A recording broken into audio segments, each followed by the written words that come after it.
we've just been through another atomic test. For a military man, any one of us, the considerations, the problems of atomic warfare are better understood today than ever before. Military participation in Operation Tumbler Snapper is a matter of record. Experience to be used for military plans of both warfare and future atomic testing. The Nevada Proving Ground is beginning to be an old stomping ground for a lot of us in the services. On Tumbler Snapper, as on Buster Jangle back in the fall of 1951, headquarters in the forward area is a boom town called Camp Mercury, lying some 20 miles to the south of the test area. This is the place for living, working, and any recreation you are able to squeeze into a very busy schedule.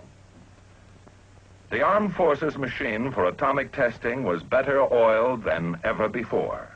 Every element of that machine ran a good many long, hard hours, hot days, and cold nights to meet a rigid schedule of nuclear detonations. If you've ever been on an atomic test before, either here in Nevada or overseas at Eniwetok, chances are you've made a good many friendships with people you see only once or twice a year. It's a big fraternity, this Order of the Mushroom, and it's growing all the time, as more and more of us from all the services have an opportunity to be a part of this big effort to collect the know-how for atomic warfare. We're still on the ground floor, but the ground floor is getting a little higher on every operation. There's no such thing as a normal working day on an atomic test. The labor pains continue around the clock until the job is done. Because AFSWAP, the Armed Forces Special Weapons Project, is the joint service agency that plans and coordinates all of the military effects tests that are run on an operation of this kind, a special command, a test command, was created. Tumbler Snapper, as Buster Jangle, was a combination weapons development and military effect test. A total of 8 nuclear weapons were detonated. Most of the military tests were run on the first 4 shots, the tumbler phase of the operation, consisting of 4 daylight airdrops. However, the 4th tumbler shot did play a part in the AEC weapon development program. The snapper phase of the operation comprised the last 4 shots. The weapons themselves were installed in 300-foot towers and fired during the hours of darkness. Snapper was almost exclusively devoted to AEC weapons development. Since comparatively few military tests were conducted on Snapper, let's take a quick look at that phase first, before we get into the heart of our story. At this moment, the installation of a test weapon is being completed in the first zero-tower cab. In the study of new weapons, like those on the Snapper phase, much depends on instrumentation in close proximity to the bomb itself. The internal workings, as well as the external effects of the weapon, are studied and cross-checked in many ways. The events taking place inside the bomb occur with extreme rapidity, in millionths of a second. An instrument located near the bomb in the cab of the tower must be able to work fast enough and capture enough data to accurately analyze the bomb's functioning before being destroyed. The record of the weapon's behavior, recorded in a millionth of a second before it flies to pieces, is sent back down the coaxial cable from detecting instruments in the cab to a recording station several thousand feet away. The weapon is in position and the firing circuits checked out, ready now for firing from a control panel back at the CP. The underlying philosophy behind the entire weapon development program is to realize the maximum kiloton yield from the fissionable material involved. In other words, obtain the highest degree of efficiency. However, equally important is the continuing development of different weapon types to provide complete flexibility in delivery methods and techniques. At the CP, scientific and military directors wait out the final few hours.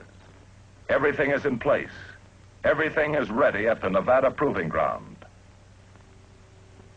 From now until each hour, the entire test site, all operations, the detonation of an atomic weapon over the Nevada desert, pivots around one focal point, the fortunes of weather. Here in sequence are the 4 snapper blasts, detonated atop their steel towers on the 7th and 25th of May and the 1st and 5th of June. The weapon ideas being proof-tested on Snapper involve weapons of a smaller physical size that might be carried externally on fighter-type aircraft in tactical air support of ground operations. Every nuclear detonation is followed up by the priority operation of collecting samples of the unburned fissionable material and bomb debris. Atomic cloud sampling with jet aircraft, an idea tried on Buster Jangle for the first time, is standard operating procedure on Tumbler Snapper. The jets can get the required samples faster and with less personnel exposure. 2 men ride in the sampler aircraft, a pilot to fly the airplane, and a radiological safety man to help him locate and penetrate the hot spots in the cloud where the required samples can be gathered. The planes themselves are radiologically hot, very hot, because the skin of the airplane has collected bomb debris too. The problems of working with high levels of radioactivity are pretty well understood by this time. The safety precautions have been proven and defined in the course of literally dozens of cloud sampling sorties on previous atomic tests. The approach is realistic. The hazards are understood thoroughly. The cloud samples themselves are collected in wing-tip sniffers, specially designed tanks suspended from each wing. Inside the sniffers, chemically pure paper filters are installed to latch onto and hold particles of bomb debris the plane encounters in its passes through the cloud.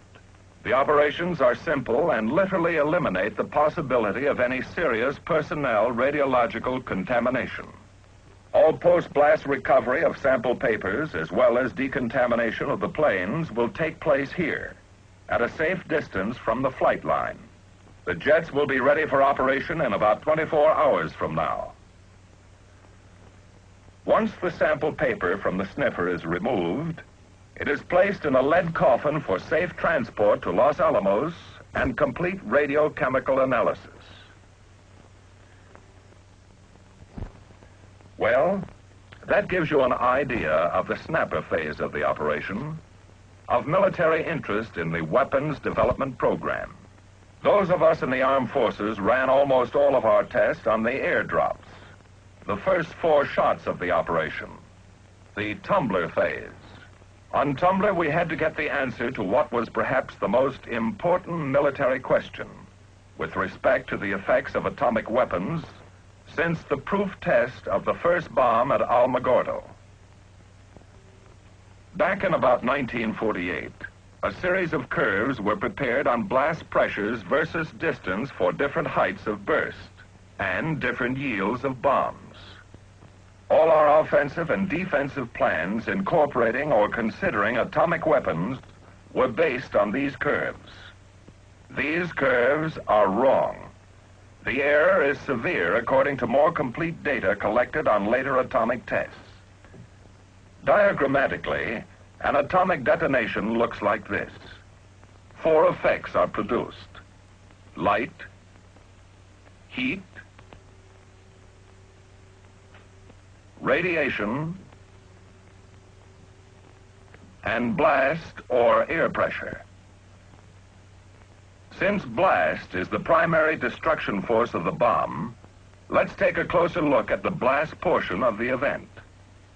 The bomb is detonated in relatively cold air.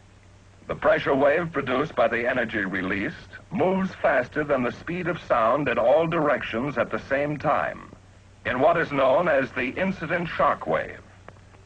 The air is heated by the sudden compression caused by the shock wave. As the incident wave strikes the ground, most of the energy bounces back in a reflected wave.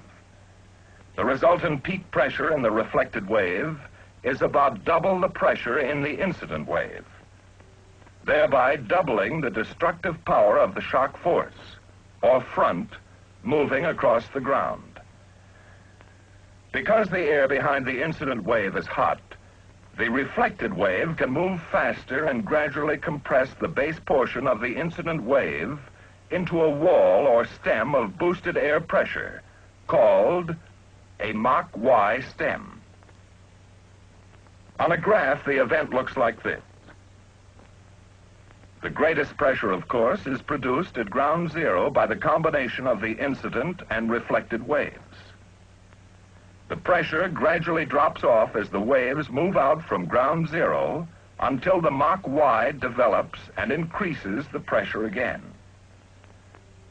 It was this amplification which extended the area of damage at Hiroshima and Nagasaki.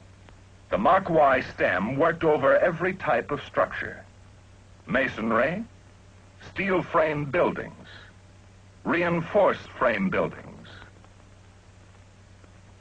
From a military standpoint, the atomic detonations on Japan seemed to be pretty effective. So Hiroshima and Nagasaki became the norm, the basis for curves on blast effects and damage. During Bikini in 1946, damage to ships in the lagoon and equipment on the beach agreed with blast damage curves developed in Japan. Theoretical height of burst curves were developed from effects observed during Hiroshima and Nagasaki, the Able shot at Bikini, and were backed up by high explosive experiments. During Operation Greenhouse at Eniwetok in 1951, men from each of the services got their heads together and dreamed up the most extensive blast study program up to that date. It involved every principal type of structure, many above, some below the ground, in a variety of orientations to the burst. It involved airplanes in the sky, parts of airplane structures on the ground, tanks, and other types of military equipment. The pre-blast estimates of damage were based on composite blast curves developed from studies of Japan and theoretical calculations. Pressures resulting from the tower shots of Greenhouse were less in some cases by a factor of as much as 2/3 than the original predictions. On the bursts of Buster Jangle, even more severe differences showed up between the predicted blast effect estimates and the actual results produced by nuclear weapons. For unknown reasons, nuclear weapons were producing, in some cases, only about 1/3 the blast pressure that we had expected. This raised some very sobering questions in the minds of military planners.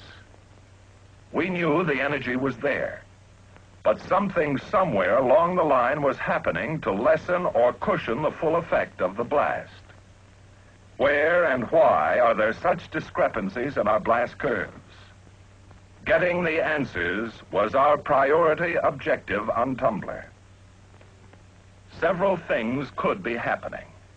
For one, the shock reflecting characteristics of the target itself might be a factor.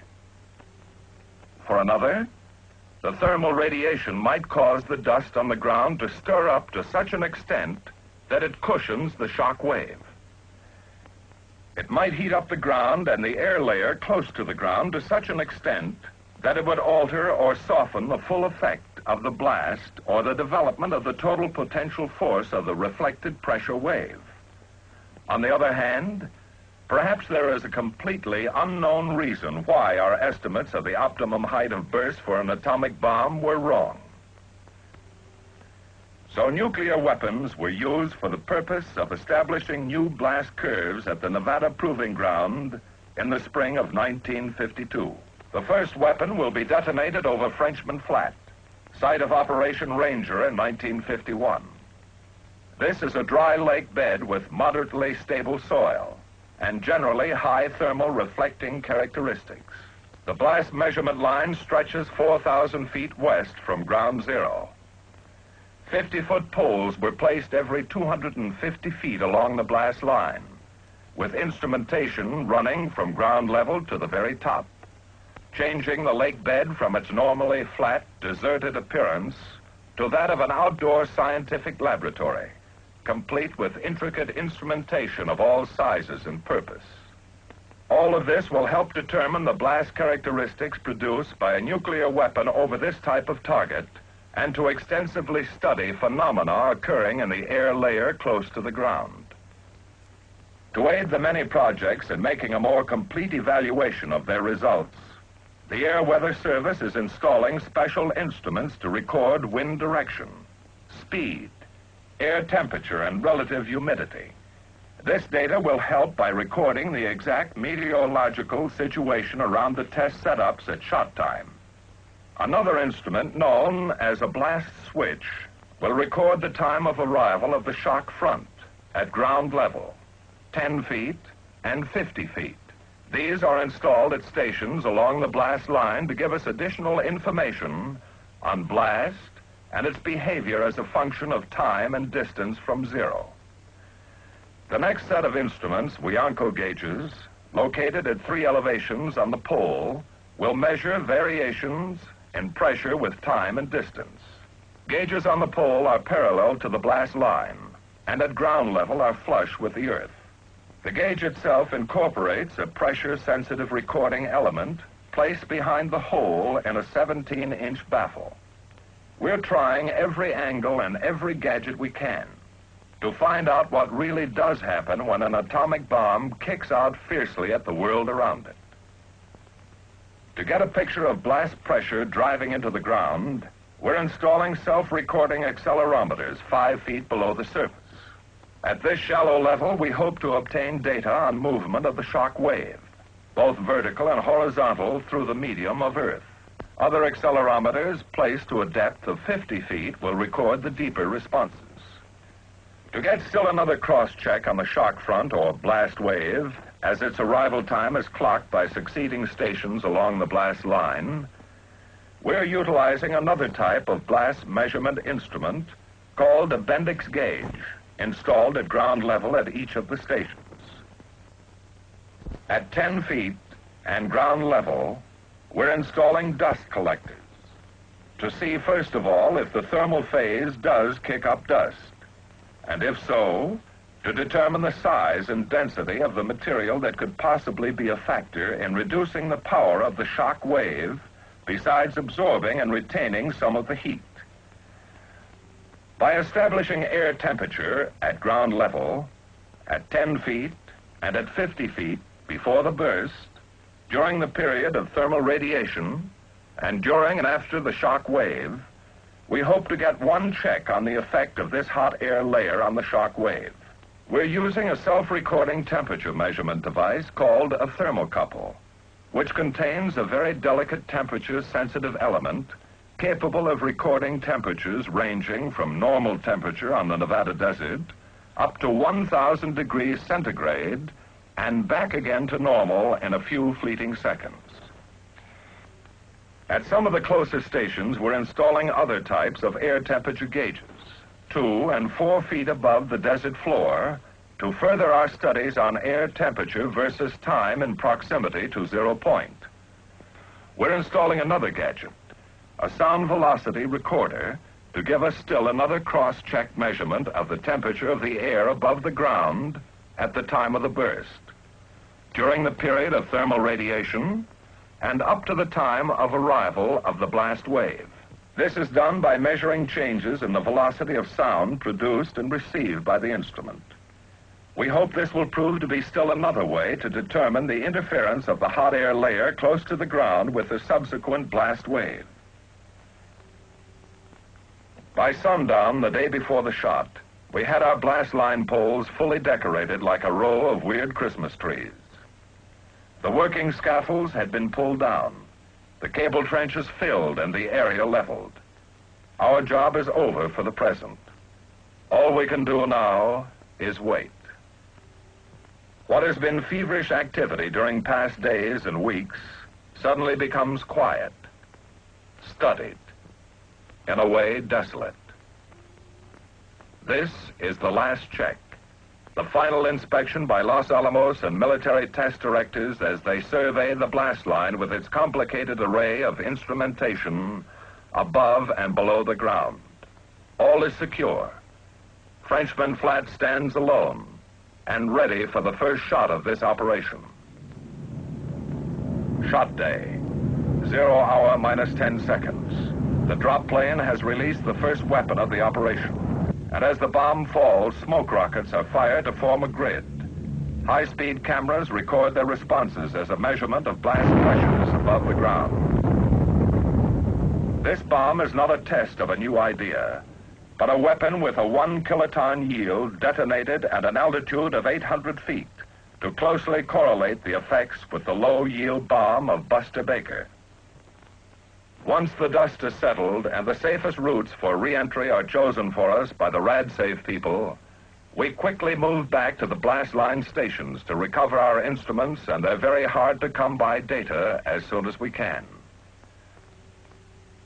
Although radiation levels are high and working time is short, it's perfectly okay for us to go in and pick up our priority data.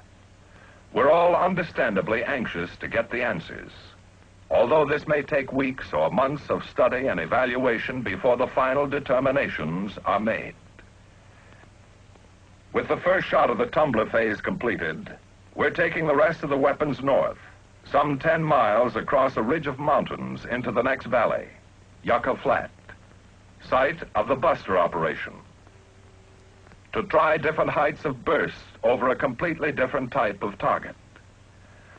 Stretching to the south, 12,000 feet from ground zero, are the various military effects measurement lines. The blast line here is basically a duplication of the Frenchman Flat blast line. The target is a bullseye 500 feet across. By comparison with the lake bed in Frenchman Flat, the surface in this area is rough and dusty. By comparison with data we got at Frenchman Flat, we hope our instruments here will tell us if the thermal absorption characteristics of a target affect the shock wave. Here we will also get a valuable check on the effect of the height of burst, on the development and effectiveness of the shock wave and Mach Y stem. Tumbler, Shot 2, 15 April 1952. The weapon for Tumbler, shot number 2, is the same size as the one detonated over Frenchman Flat. Yield, 1 kiloton. Height of burst, 1,100 feet. This gave us a chance to detonate the same weapon over both a reflecting and non-reflecting target. 22 April 1952. Tumbler, shot 3. Weapon yield, 30 kilotons. Height of burst, 3,500 feet. The same scaled height as shot number 2. These two tests should together provide an excellent check on the normal blast scaling laws.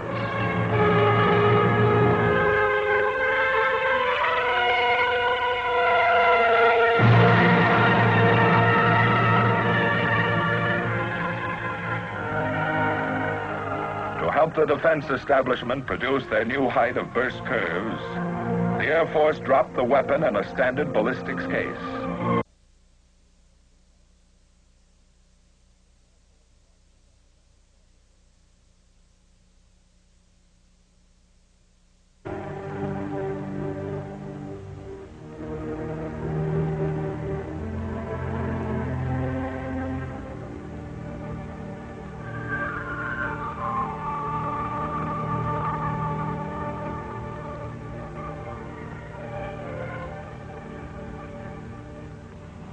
Tumbler, shot 4, H minus 1 minute.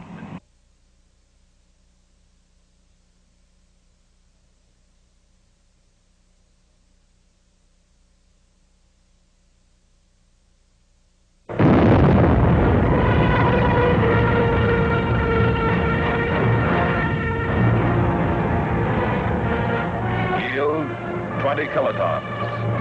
Height of burst, 1,050 feet.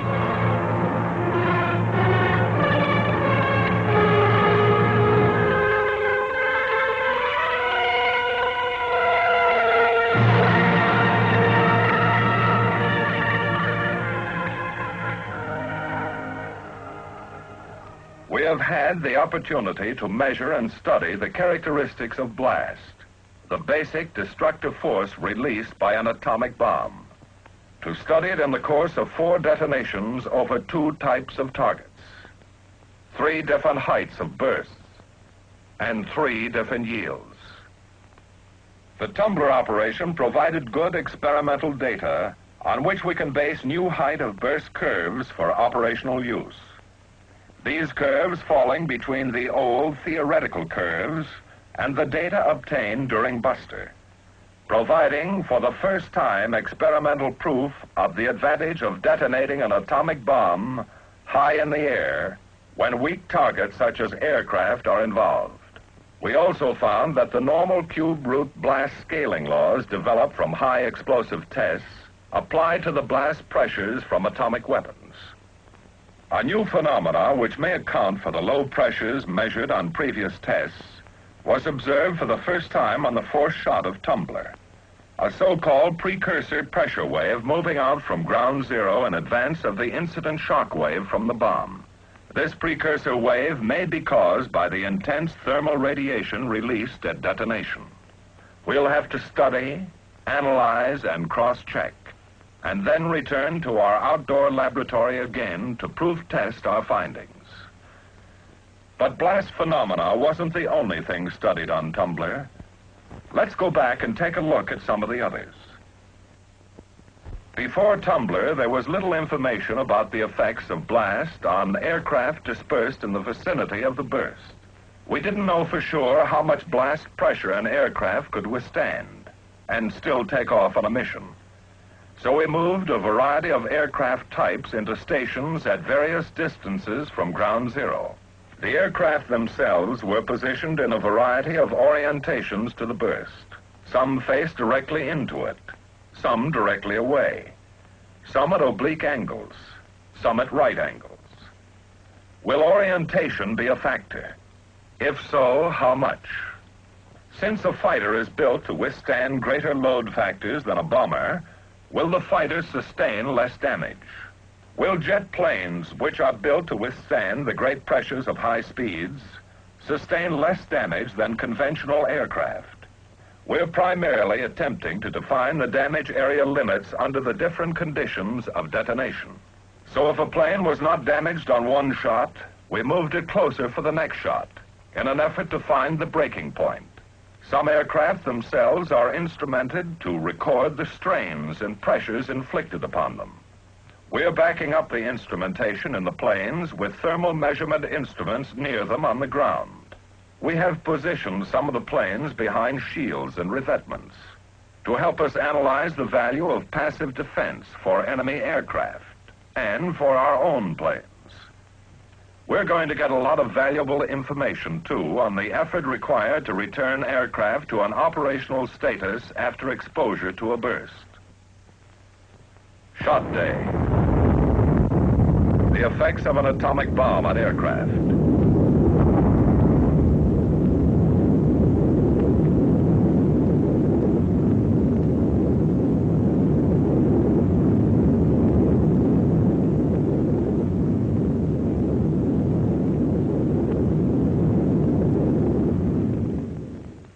After a shot, we're all anxious to get back to our test setups and see for ourselves what happened. The data is here. It only needs to be recovered and analyzed in order to be applied to the plans and problems of atomic warfare. Among many other things, we learned that bombers do receive more damage than fighters. Jet aircraft generally sustain less damage. Planes in a side orientation to the burst receive the greatest damage. In all cases, damage is closely related to the height of burst, distance from ground zero, and kiloton yield of the bomb. Planes in some cases can be returned to operational status after exposure to an atomic detonation. Some can go into operation immediately. Hopefully, this program will give our military planners a great deal of new and vitally important offensive and defensive information. While we're trying all the time to better our position and approach to offensive use of atomic weapons, we're trying just as hard in the other direction to learn all we can about protection and defense against effects of the bomb. Normally in combat, when a man doesn't have something like a trench or a foxhole to seek shelter in, he takes advantage of whatever protection is available, such as a forest or heavy foliage.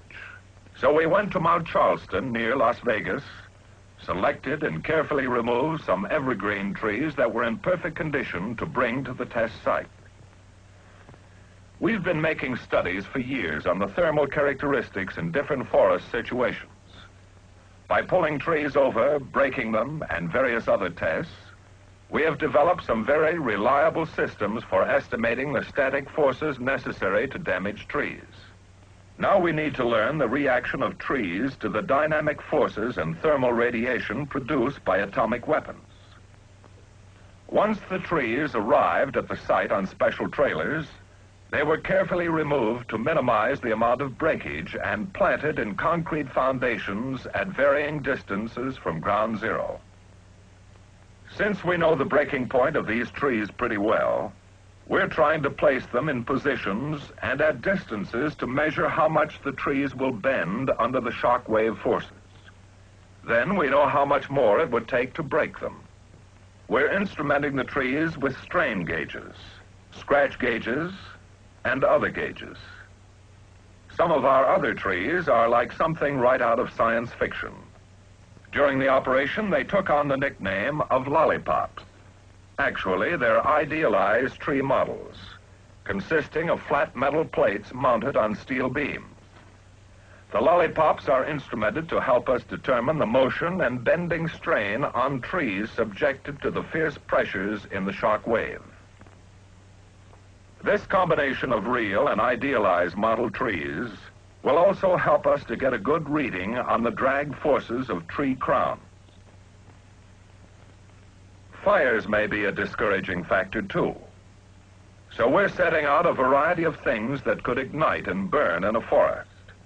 These are known as forest fuels, materials that might carpet the floor of any forest, such as logs, pine needles, beech leaves, cheatgrass, moss, and fir needles. The blast and fire of an atomic bomb are even more dangerous in populated areas, so we're exposing specimens of common structural details, covered and uncovered wall angles, some bare, some exposed with materials that will ignite easily, approximating inflammable trash found in almost any urban area, plus various types of roofing. All of these structural components are without defects that would tend to cause them to ignite or burn. All of this to determine the vulnerability of building components to ignition and sustained burning from atomic weapons. We're also setting up cubicles or miniature buildings to relate the study even more specifically to the problems of a city exposed to an atomic bomb. To find out what ignites inside, we're installing various types of furnishings, such as wood tables and chairs. This project is looking for primary ignitions, not secondary ones from overturned stoves or damaged electrical circuits. We're also going to be able to study the interaction between thermal radiation and the blast wave, and the characteristics of the blast wave in spreading or putting out fires. Our forestry line is ready. Shot day.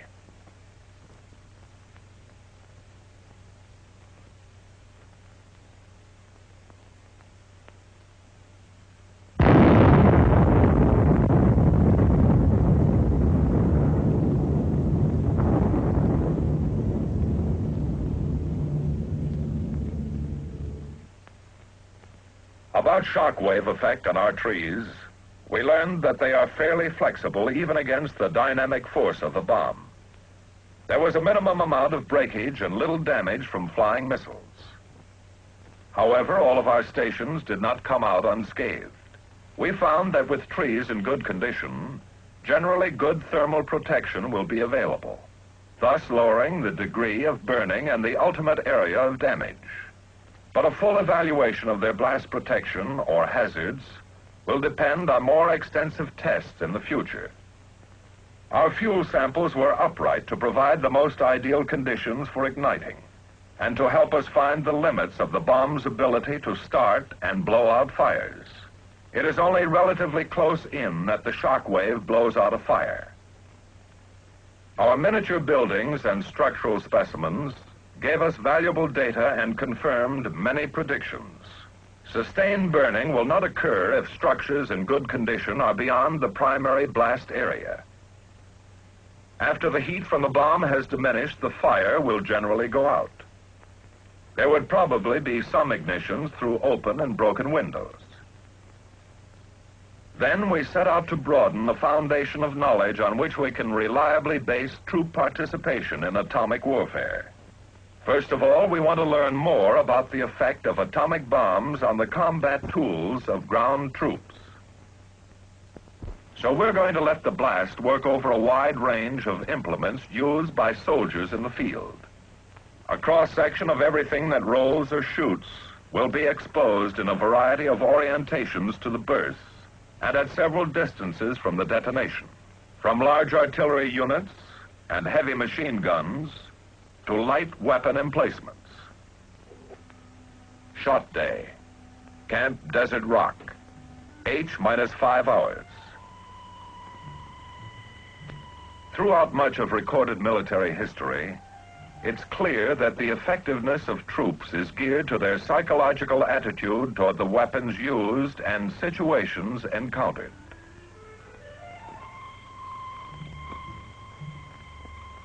At their base camp, Desert Rock, these men are mustering for an atomic warfare maneuver, only the second series of its kind in history. Though they are very much a part of Tumbler Snapper, they operate independently as they would on a military maneuver. They've all been thoroughly briefed on the hazards, precautions, and techniques of their tactical operations in the area of a nuclear detonation.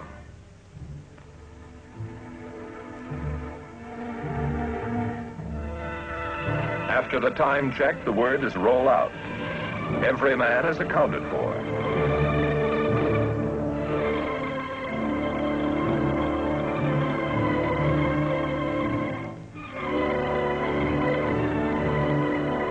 Every man has his own film badge to record the degree of his own personal exposure.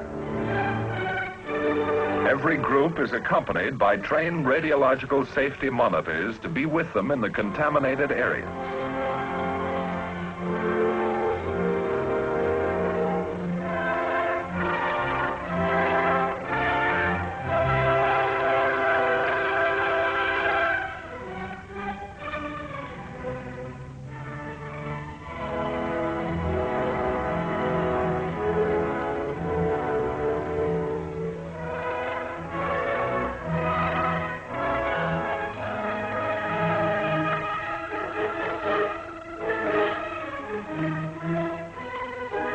Yucca Flat, Desert Rock entrenchment area, 4 miles from ground zero.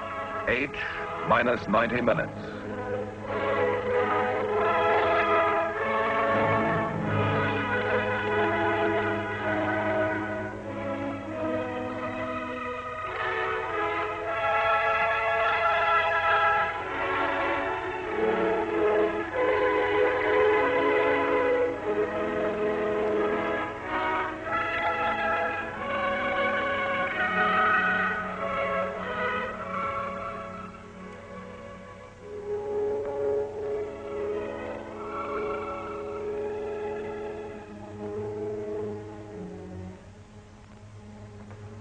Like all too many people, both in and out of the military, before these men got their assignment for this operation, they had many misconceptions about the bomb and its effects.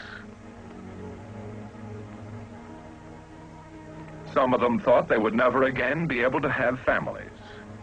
Some of them expected to be deaf or blind. Some of them expected to glow for hours after the bomb went off. Like so many people, many of them were afraid. They had never taken the time or invested the effort to learn the facts about what to do in case of atomic warfare. These men have been indoctrinated in what goes on and what to do when the bomb goes off. Any doubts that are left will be eliminated after the full experience of this operation. Planning level observers from throughout the defense establishment have an opportunity to study the maneuvers from close range. H hour minus 5 minutes.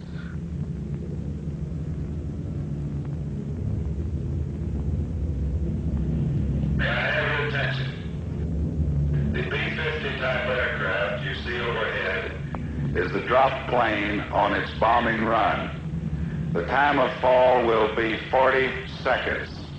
You will hear the countdown from the bomb away until the burst time. Remain in your holds until the command raise has been given at H plus 3 seconds. If you stand up too soon, the intense light will temporarily blind you, and the heat will give you the equivalent of a severe sunburn. When the command raise has been given, stand up and lean against the rear of your foxhole. This will brace you against the shock wave, which will arrive at this point at burst time plus 25 seconds. It is now H minus 2 minutes. Everyone kneel down in your foxholes, look down, and stay down.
Before the Desert Rock maneuver can proceed, before anybody can go back to his test setups to recover instruments and information, the entire blast area gets a radiological survey a matter of minutes after the shot.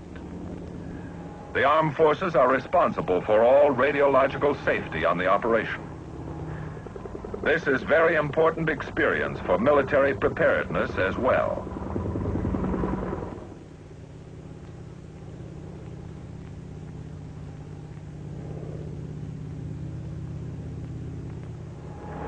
The helicopters can hover close to the ground, survey and double-check any questionable areas.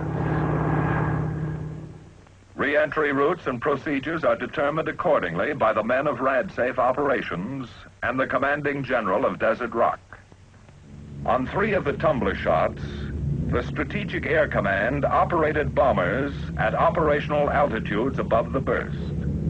This is another part of the Defense Establishment program to give more service people the experience and confidence for atomic warfare operations. We re-enter our display areas close to ground zero once RadSafe okays us for the move up. Since the biggest value of the operation is for us to prove to ourselves that it can be done and find any weak points in the training, psychiatrists are with us to study our reactions before, during, and after the experience. No one can ever fully make you realize what you'll see and feel when you experience an atomic weapon detonated for the first time. It's quite an experience, no matter where you are to watch it. This kind of experience is immensely valuable for any military man, and it will be a part of the tactical training for a great many Army and Marine field forces in the future. In the minds of many of the men, there was doubt and fear before. Now there is confidence. Confidence that comes only with experience. Just treat it with respect rather than fear. Use a little common sense and observe a few basic precautions. After the walkthrough, we moved back out of the contaminated zone to our parking area. We made it, and so can anyone else who goes through this kind of operation. 3 months ago, all the gold in Fort Knox wouldn't have made us want to do it. Now we wouldn't take anything for the experience. We've proved a lot to ourselves and to a lot of other people who need to know it can be done. And we're proud of it.